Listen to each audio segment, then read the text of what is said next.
بسم اللہ الرحمن الرحیم۔ کتاب شرح چہل حدیث از امام خمینی رحمۃ اللہ علیہ، 23ویں حدیث، ترجمہ۔ جناب امام جعفر صادق علیہ السلام فرماتے ہیں، طالبان علم کی 3 قسمیں ہیں، لہٰذا تم ان کو ان کی شخصیات و صفات کے ذریعے پہچان لو۔ ایک قسم تو وہ ہے جو صرف جہالت اور جھگڑے کے لیے علم حاصل کرتے ہیں، دوسری قسم وہ ہے جو اپنی برتری جتانے اور دھوکہ دینے کے لیے علم حاصل کرتے ہیں، تیسری قسم وہ ہے جو دانش و بینش کے لیے علم حاصل کرتے ہیں۔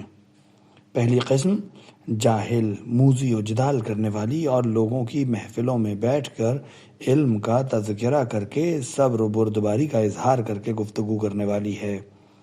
اس نے بظاہر خشوع و خضوع کا لباس پہن رکھا ہے، لیکن ورع اور تقویٰ سے بالکل خالی ہے، بس خدا اس کی ناک رگڑے اور اس کی کمر توڑ دے۔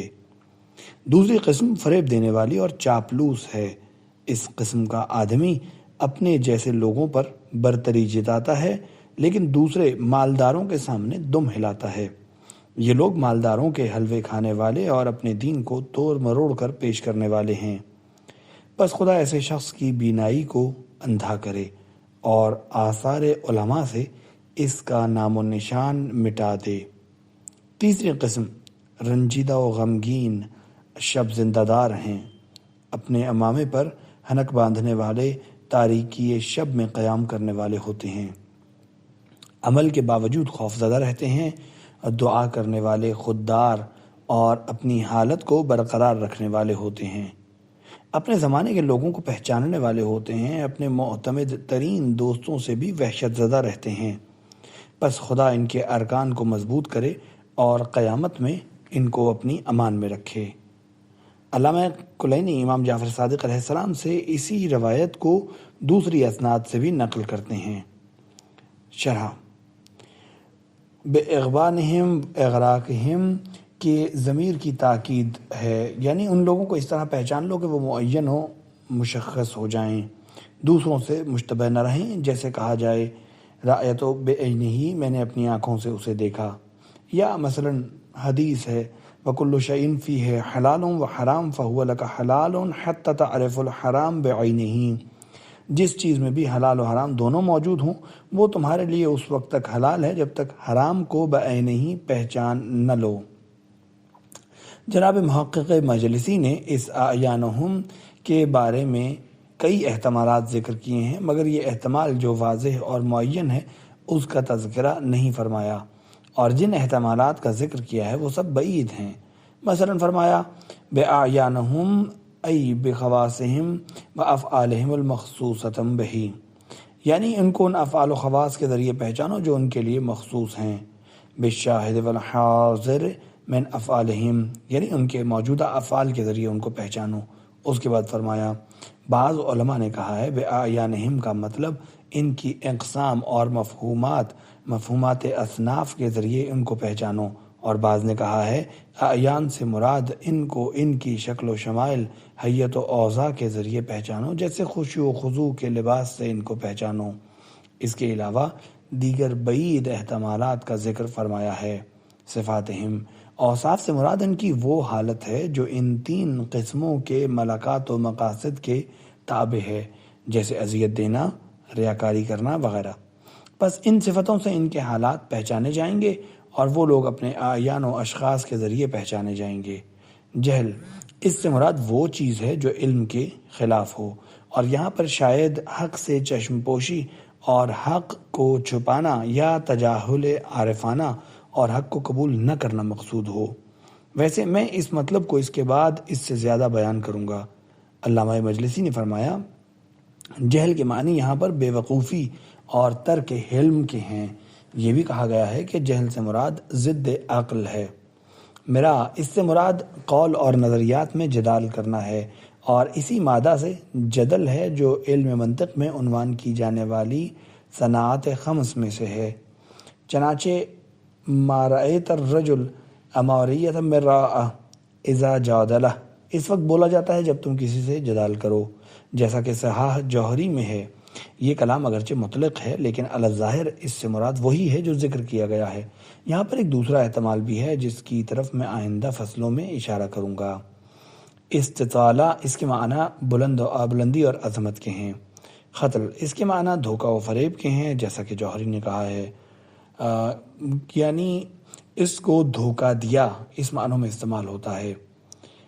ممار اس کے بعد ذکر کیا جائے گا کہ صاحب مرا کی تعریف مماری سے، اور صاحب استطالہ و خطل کی تعریف استطالہ سے، اور صاحب حب ہونے سے ہے جو خود خدعہ کے معنی میں ہے۔ معترض المقال یعنی مقالات کا ظاہر کرنا، چنانچہ ارلزت لہ الشیء اس وقت کہا جاتا ہے جب تم اس کو اس کے لیے ظاہر کرو، جب کوئی شے اس کو درپیش ہو، اور یہ ارلز کا مطلب ہے ظاہر ہوا۔ اندیہ نادی کی جمع ہے، اور نادی اس کو جگہ کو کہتے ہیں جہاں لوگوں کا اجتماع ہو یا وہ اپنے مذاکرات کے لیے بیٹھیں، وہاں سے چلے جائیں تو اس کو نادی نہیں کہا جاتا۔ مکہ میں جو دار الندوہ تھا وہ بھی اسی معنی میں ہے کہ اس کو باہمی مشورے کے لیے استعمال کیا جاتا تھا۔ یہ مقال سے متعلق ہے، بتذکرۃ العلم، بذاکر العلم یہ مقال سے متعلق ہے یا پھر مقال کا بدل ہے، اور صفت الحلم اسی پر عطف ہے۔ اس کا مقصد یہ ہے کہ علمی مذاکرات کے لیے اس لیے کرتا ہے کہ اپنے آپ کو اس کا اہل ثابت کرے، اور حلم کی تعریف و توصیف اس لیے کرتا ہے کہ اپنے کو بھی انہی کے زمرے میں شمار کرے، حالانکہ نہ وہ اس کا اہل ہے اور نہ اس کے اصحاب میں اس کا شمار ہوتا ہے۔ اس کا علم ایک جہالت ہے جو بصورت دانش ہے، اور اس کا حلم کامل و معتدل اوصاف سے خارج ہے، اور میں اس کے بعد اس مقولے کا ذکر بھی کروں گا۔ تسریل باب تفعل سے ہے جس کے معنی قمیص پہننے کے ہیں۔ بولا جاتا ہے مثلا میں نے اس کو قمیص پہنایا پس اس نے پہن لیا، یعنی اپنے آپ کو خشوع کا پیراہن پہنایا اور اظہار کیا کہ ہمارے لیے لازم ہے، کیونکہ پیراہن جسم سے ملا ہوتا ہے، بدن کے لیے لازم ہے، حالانکہ وہ اس سے خالی ہے، اس کے لیے عاریتاً حاصل کی گئی قمیص کی طرح ہے۔ الورع یعنی محرمات اور مشتبہات سے مکمل احتراز ہے۔ فدق اللہ اس میں احتمال ہے کہ یہ جملہ اور اس کے بعد والے دو جملوں میں اس جیسے الفاظ دعا کے لیے ہوں، اور یہ بھی احتمال ہے کہ ان کی حالت کے بارے میں دنیا یا آخرت میں خبر دینا ہو، یا دونوں دنیاؤں کے بارے میں خبر دینا ہو۔ اور دق کے معنی کوٹنے کے ہیں، یا پھر یہ اس میں صوت ہے۔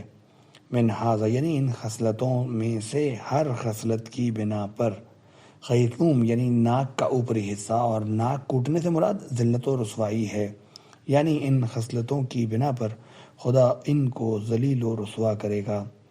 آگے جا کر ہم اس معنی کی طرف اشارہ کریں گے۔ الحیزوم یعنی کمر، وسط، سینہ اور ہڈی کے معنی میں بھی آتا ہے جو حلقے کی طرح گردن کو گھیرے رکھتی ہے، مگر یہاں پر لفظ قطع کی مناسبت سے پہلا معنی مناسب ہے۔ الخب یہ دھوکہ، خباثت اور ملاوٹ کے معنی میں آتا ہے، چنانچہ رجل الخب فتح اور کسرہ دونوں کے ساتھ دھوکہ بازی کے معنوں میں آتا ہے، جیسا کہ جوہری نے بھی کہا ہے۔ ملق کے معنی چاپلوسی کے ہیں، اور جوہری نے صحاح میں جو کچھ کہا اس کے لیے لازم ہے۔ جوہری نے کہا رجل ملق اس شخص کو کہتے ہیں جو زبان سے ایسی بات کہے جو اس کے دل کے خلاف ہو، اور یہ تفسیر لازم عام سے کی گئی ہے، بلکہ اس کے معنی ایسے پیار و محبت کے اظہار کے ہیں جس میں خشوع و خضوع بھی ہو مگر دل میں ایسا نہ ہو۔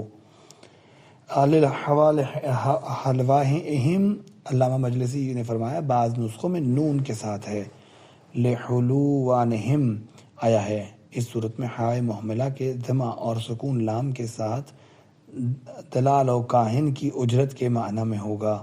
رشوت کے معنی بھی ہوتے ہیں، اس صورت میں عبارت کا مطلب یہ ہوگا کہ امیر ان کو جو رقم کسی کام کی انجام دہی کے عوض دیتے ہیں یہ لوگ دین فروشی کرتے ہیں۔ الحتم یعنی توڑنا، علامہ مجلسی نے فرمایا حتم کے معنی ہیں ایسا توڑنا جو فساد کا باعث ہو۔ خبرہ اس لفظ کو استعمال کیا جائے کہ احتمال ہے کہ خائے معجمہ کو ضمہ اور با کو سکون ہو تو اس کا مطلب بصیرت و مہارت کے ہوں گے، اور یہ بھی احتمال ہے کہ خائے معجمہ اور با دونوں کو فتح ہو، البتہ فعل کی نسبت کی وجہ سے پہلے معنی بہتر اور مناسب ہیں، ویسے دوسرے معنی بھی خالی از وجہ نہیں ہیں۔ الکابہ بتحریک اور مد و تسکین کے ساتھ شدت رنج و غم سے برا حال ہونا اور عجزداری ہونا۔ تحنک فی برنسا یعنی اپنی برنس یا ٹوپی کے نیچے تحت الحنک قرار دینا۔ برنس وہ لمبی ٹوپی ہے جس کو صدر اسلام میں اہل عبادت اپنے سر پر رکھا کرتے تھے۔ جوہری نے صحاح میں یہی کہا ہے۔ علامہ مجلسی فرماتے ہیں اس فقرے میں اشارہ ہے کہ نماز میں تحت الحنک مستحب ہے، مگر مجھے اس تشریح میں تأمل ہے، اس لیے کہ اہل عبادت جو اپنے لباس میں حنک باندھتے ہیں اور اس کی دلالت مطلق استحباب پر ہے، صرف وقت نماز کا تحت حنک نہیں ہے۔ ہاں اگر برنس نماز کا کوئی مخصوص لباس ہوتا تو یہ تشریح صحیح تھی۔ الحندس یعنی بہت تاریک رات کے ہیں جیسا کہ جوہری نے کہا ہے، اور لفظ ہندس کا اضافہ ضمیر کی طرف بیانیہ ہے۔ فی ہندس ہی لیل کا بدل ہے، اور ایک احتمال قریب یہ بھی ہے کہ یہاں پر ہندس سے تجرید کی بنا پر صرف تاریکی شب مراد ہو۔ فشد اللہ ارکانہ شد کے معنی قوت اور مضبوطی کے ہیں، چنانچہ شد عضدہ کے معنی اس کو تقویت دینے کے ہیں۔ رکن کے معنی اس چیز کے ہیں جس پر کسی شے کی بنیاد ہو یا وہ شے اس پر کھڑی ہو۔ جوہری نے کہا ہے رکن الشیء جانب الاقوا کسی چیز کے طاقتور پہلو کے ہوتے ہیں۔ جن چیزوں کا بیان مناسب ہے ہم اس کو چند فصلوں کے ضمن میں بیان کریں گے۔ وعلی اللہ التکلان۔ پہلی فصل، یہ بات اپنی جگہ پر طے ہے کہ نتائج کے اعتبار سے تمہیدات اور نتائج کے بارے میں قیاس اور مدلولات و محکم دلائل کے اعتبار سے ہر علم میں ادلہ و براہین لوازمات کی حیثیت رکھتے ہیں۔ یہ تمہیدات اور ادلہ و براہین نہ تو خود استقلال تام رکھتے ہیں اور نہ مقدمات و براہین سے بالکل بیگانہ ہوتے ہیں۔ البتہ یہ سلسلے میں دو گروہوں یعنی جبری و تفویضی نے اختلاف کیا ہے اور اعتدال سے دور ہو گئے ہیں، اور ان دونوں گروہوں نے اپنے اپنے مسلک کے اعتبار سے ایک ایک رخ کو اختیار کیا۔ ایک گروہ کہتا ہے تمہیدات قیاس خود مستقل ہیں، اگر عالم غیب کا دروازہ بند کر دیا جائے اور عالم ملکوت کے افاضہ کو روک دیا جائے، جب بھی انسان صرف تمہیدات کے سہارے نتائج کا علم حاصل کر سکتا ہے۔ دوسرا گروہ کہتا ہے تمہیدات کا نتائج سے کوئی ربط نہیں، یہ تو صرف خدا نے ایک سنت جاری کر دی ہے کہ تمہیدات کے بعد نتائج کا انسانی ذہن میں تصور پیدا ہوتا ہے۔ صورتاً تو تمہیدات نتائج سے مربوط ہوتی ہے لیکن در حقیقت محض بے ربط ہے۔ لیکن ان دونوں گروہوں کا مسلک ارباب معارف حقہ اور علوم حقیقیہ کے نزدیک باطل ہے۔ اہل حق کا بھی اتفاق ہے اور امر واقعی بھی یہی ہے۔ مقدمات ارتباط اعدادی رکھتے ہیں اور نفس کو اپنے اندر اعلیٰ غیبی مبادی سے متعلق علوم کو جذب کرنے کے لیے آمادہ کرتے ہیں۔ میں فی الحال ان دونوں مسلکوں کی تشریح یا ان کے بطلان کو پیش نہیں کرنا چاہتا کیونکہ یہ ہمارے مقصد سے خارج ہے۔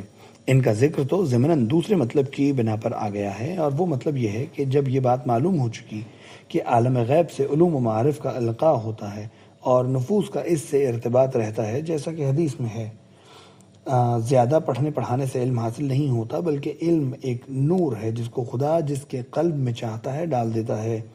اس لیے جن نفوس کا ملکوت اعلیٰ اور ملائکہ مقربین کی طرف سے فیضان ہوتا ہے وہ علوم حقیقیہ ہوتے ہیں اور عالم ملائکہ سے ہوتے ہیں، اور جن نفوس کا ارتباط عالم ملکوت اسفل اور عالم جن و شیطان اور نفوس خبیثہ سے ہوتا ہے ان کے القاءات شیطانی القاء اور از قسم جہل مرکب و حجاب تاریک ہوتے ہیں۔ اسی لیے ارباب معارف اور صاحبان علوم حقیقی نفوس کی تطہیر و اخلاص نیت اور درستگی قصد کو تحصیل علوم میں ضروری سمجھتے ہیں۔ خصوصاً معارف حقہ اور علوم شرعیہ میں اس کو سب سے پہلی شرط مانتے ہیں اور اس سلسلے میں طالب علموں کو بہت زیادہ تاکید کرتے ہیں، کیونکہ تزکیہ نفوس اور ان کو جلا بخشنا مبادی عالیہ سے ارتباط کو قوی کرتا ہے، اور خداوند عالم نے اس آیہ کریمہ میں یعنی اعوذ باللہ من الشیطان الرجیم واتقوا اللہ ویعلمکم اللہ، خدا سے ڈرو خدا تم کو تعلیم دیتا ہے، میں تعلیم الہی کو تقوی سے مربوط کیا ہے۔ اس لیے کہ تقوی نفس کو صاف کرتا ہے اور اس کو مقام غیب مقدس سے مرتبط کرتا ہے۔ جب یہ ہوتا ہے تو تعلیم الہی اور القائے رحمانی واقع ہوتا ہے، کیونکہ مبادئ عالیہ میں بخل محال ہے اور وہ سب واجب الفیاضیہ جیسے ہیں جیسا کہ واجب الوجود بذات تمام حیثیات سے واجب ہوتا ہے۔ لیکن اگر نفس اپنی آبادکاری اور اپنے کھانے پینے اور انانیت کی طرف توجہ رکھتے ہوئے تحصیل علم میں مشغول ہو اور اس کا مقصد خدا نہ ہو تو اس پر جو القاءات ہوں گے وہ سب شیطانی ہوں گے، اور رحمانی اور شیطانی القاء کے درمیان امتیازات میں ایک یہی فرق ہے جس سے انکار نہیں کیا جا سکتا۔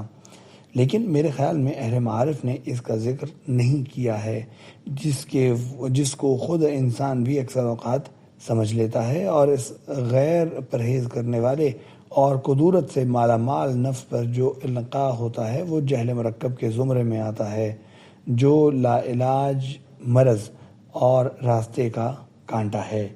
اس لیے علم کا معیار مفہومات کلیہ اور اصطلاحات علمیہ کا حصول نہیں ہے، بلکہ اس کا معیار نفس کے چشم بصیرت سے حجابوں کا اٹھنا اور باب معرفت اللہ کا واہ ہو جانا ہے۔ علم حقیقی وہی ہے جس سے دار کرامت کے لیے ہدایت ملکوت کا چراغ اور تقرب حق کا سیدھا راستہ حاصل ہو سکے۔ اس کے علاوہ جو کچھ بھی ہے، چاہے وہ عالم ملک میں اور طبیعت کے رفع حجاب سے پہلے بصورت علوم ہوں اور اس کے جاننے والوں کو ارباب محاورات اور مجادلات کے نزدیک علماء اور فقہا کہا جاتا ہو، لیکن چشم قلب سے حجاب اٹھ جانے، پردہ ملکوت کے برطرف ہو جانے اور ملک و طبیعت کے خواب سنگین سے بیدار ہو جانے کے بعد معلوم ہوگا کہ اس حجاب کی موٹائی تمام حجابوں سے زیادہ تھی۔ یہ تمام رسمی علوم سخت قسم کے ملکوتی حجاب تھے، جن میں سے ہر ایک کا دوسرے سے فاصلہ فرسخوں کی مسافت تھی، اور ہم اس سے غافل تھے۔ الناس نیام فاذا ماتوا فانتبہوا، لوگ تو خواب میں ہیں، جب مریں گے تب ہوشیار ہوں گے، اور یہ بھی معلوم ہوگا کہ ہم نے کیا کیا، اور سب سے بڑی ذلت و رسوائی تو اس وقت ہوگی 50 سال یا اس سے کم یا زیادہ تک تحصیل علم کرنے کے بعد معلوم ہوگا کہ ہم بھی مغالطے کا شکار ہیں۔ شیطان و نفس کی مکاریوں سے غافل ہو کر ہم بھی یہ خیال کرتے رہے کہ ہماری تعلیم صرف خدا کے لیے ہے، اور یہ غفلت اسی وجہ سے ہے کہ حب نفس ایک دبیز پردہ ہے جس نے ہمارے عیوب کو ہم سے چھپائے رکھا ہے۔ اسی لیے اولیاء اطہار و اہل بیت علیہم السلام نے خود ہمیں سمجھانے کے لیے ایسے آثار و علائم ذکر کر دیے ہیں جس سے ہم امتیاز کر سکیں اور اپنے آپ کو پہچان سکیں اور اپنے نفس کو کسوٹی قرار دیں، نیز اپنے آپ سے بے جا حسن ظن نہ رکھیں۔ اس اشارے کے بعد اس حدیث شریف میں جن علامتوں کا ذکر کیا گیا ہے ہم اس کی طرف اشارہ کریں گے۔ اس ساری گفتگو کا نتیجہ یہ ہوا کہ بنیادی اور مجموعی تقسیم کے اعتبار سے طالب علم کی دو قسمیں ہیں، ایک وہ جس کا مقصد خدا کی رضا ہو اور دوسرا وہ جس کا مقصد نفسانی ہو، اور یہ بات کہی جا سکتی ہے کہ اس قسم کے گروہ کا انتہائی مقصد جہالت ہے، کیونکہ جو علوم سوریہ ان کو حاصل ہوں گے وہ حقیقت میں جہل مرکب اور حجاب ملکوتی ہیں، اور یہ دونوں گروہ جن کا امام ششم نے اس حدیث میں ذکر کیا ہے ہم اس کی شرح کرتے ہیں اور مقصد مذکور میں شریک ہیں، اس لیے کہ علم مباحث میں جدال کرنے والے نیز برتری جتانے والے دھوکے باز قسم کے لوگ دونوں جاہل اور گمراہ ہیں۔ اسی وجہ سے جس جہالت کو امام نے پہلے گروہ کی علامتوں میں سے قرار دیا ہے اس کے لیے کہا جا سکتا ہے کہ وہ عام معنی کے علاوہ ہے، بلکہ اس کی عمومیت اور مقصود معاملات سے چشم پوشی یا لوگوں کو جہالت میں مبتلا کرنا ہے، یا پھر جہالت سے مراد تجاہل اور عدم قبول ہے، جیسے کہ یہ دونوں اصحاب مراد و جدال کی خصوصیت میں سے ہے۔ یہ لوگ اصحاب جدال حقیقی امور اور رائج حقائق کا انکار کرتے ہیں اور اپنی بات کو بڑھاوا دینے اور بازار باطل کو چمکانے اور اپنی کھوٹی اشیاء کو بیچنے کے لیے جہالت سے کام لیتے ہیں۔ امام صادق علیہ السلام نے لوگوں کی 3 قسمیں قرار دی ہیں، حالانکہ وہ ایک تقسیم کی بنا پر جو بنیادی اور کلی تقسیم ہے، نفی و اثبات کے درمیان دائر ہے، اس کے اعتبار سے لوگ 2 قسموں سے زیادہ نہیں ہیں اور ایک اعتبار سے 3 قسموں سے زیادہ ہیں۔ تو اس لیے کہا جا سکتا ہے کہ حضرت نے صرف ان 2 بڑے گروہوں کا ذکر کرنا چاہا ہے جس کی طرف تمام یا زیادہ ارباب جہالت و ضلالت رجوع کرتے ہیں۔ اسی لیے دوسری روایت میں ان کو 2 ہی گروہوں پر تقسیم کیا گیا ہے۔ آپ نے فرمایا جو حدیث اس لیے حاصل کرنا چاہتا ہو کہ اس سے دنیاوی فائدہ حاصل کرے، اس کا آخرت میں کوئی حصہ نہیں ہے، اور جو اس سے خیر آخرت چاہتا ہو، خدا اس کو خیر دنیا و آخرت دونوں عطا فرمائے گا۔